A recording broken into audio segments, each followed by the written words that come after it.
This is the beauty of this world. If you do the right things, whichever way, it still works.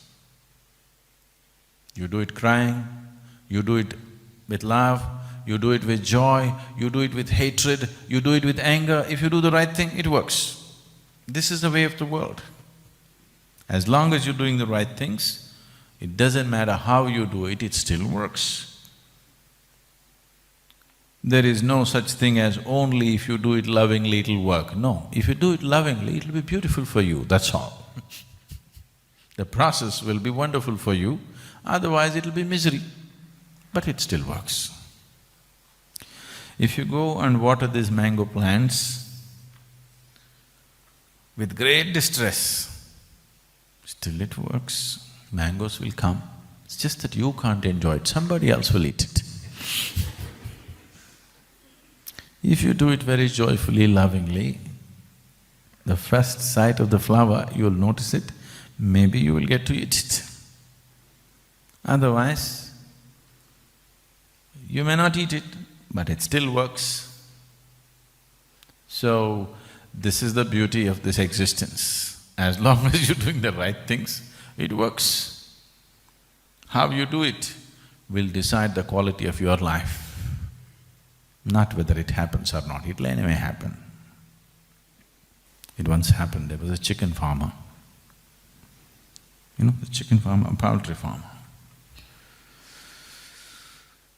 So as a part of enhancing productivity, he was always researching, and one day he found a newspaper article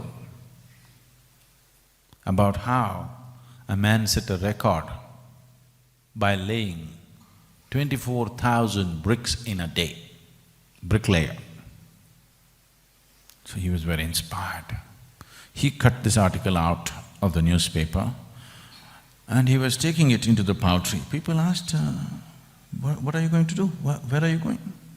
He said, I am going to tell all my chicken how this man laid 24,000 bricks in a day. You're hoping. It doesn't work like this. This is not the way it works.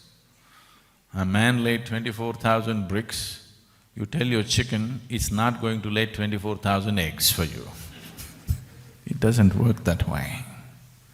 Just to find out how this one works, unfortunately, people take a whole lifetime and still they don't know how this works.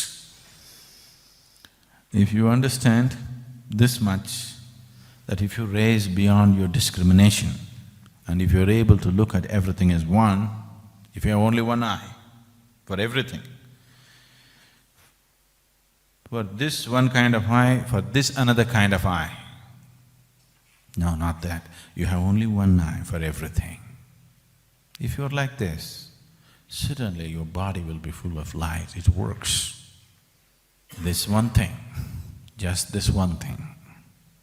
If you can, instead of being here, if you allow your spirituality to go till here, if these two eyes get submerged and you are able to see everything with one eye, not with two.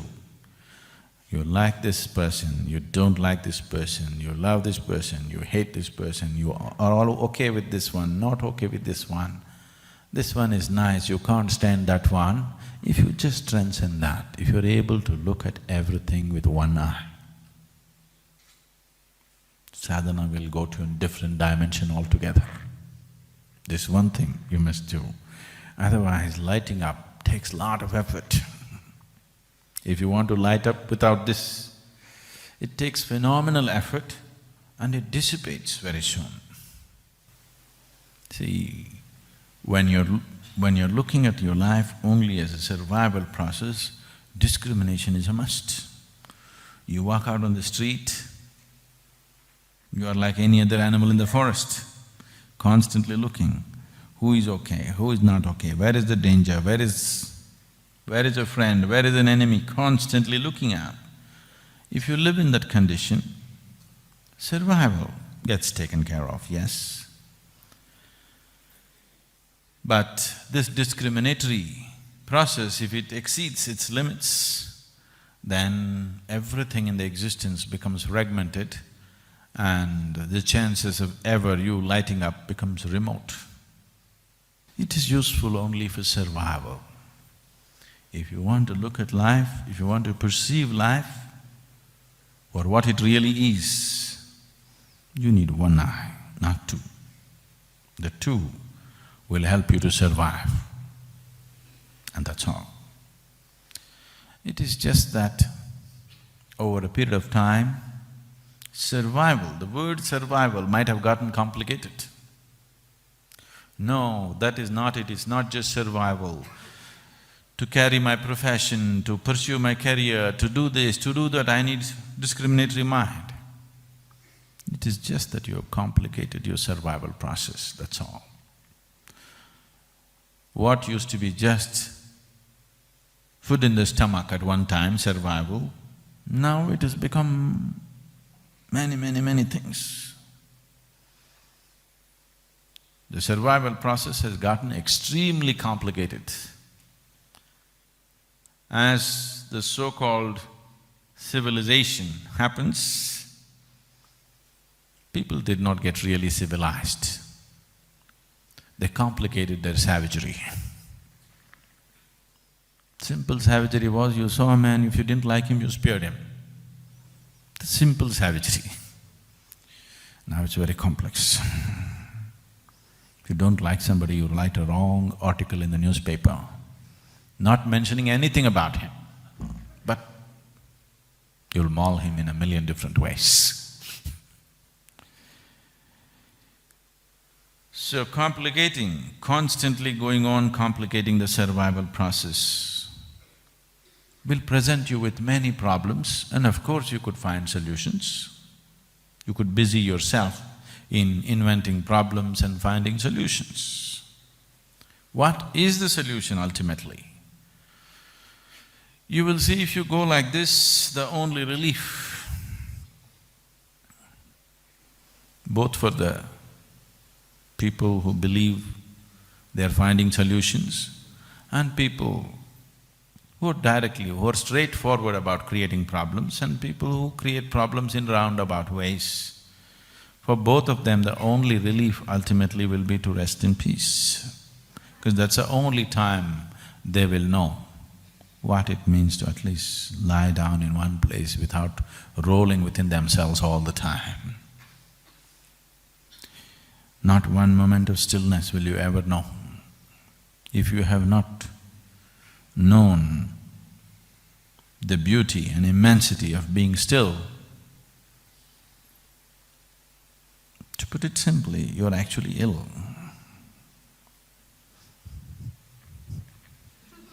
If I sit like this, naturally you will think I'm ill, isn't it? Is this not what's happening with your mind? This is illness. Your only comfort is, even the doctor is not able to see. Because two shaking people can't see each other shaking.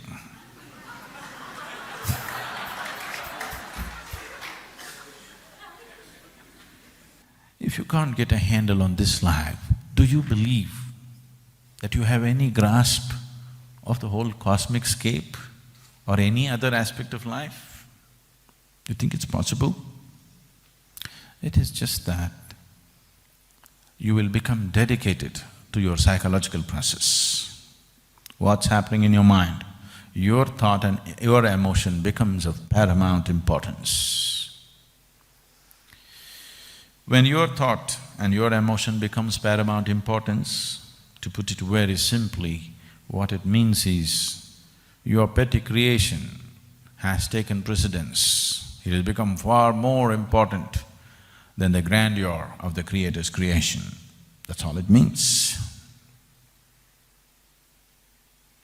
That is a very small way to exist on the planet. The smallest way for a human being to exist is to be caught up in his creation.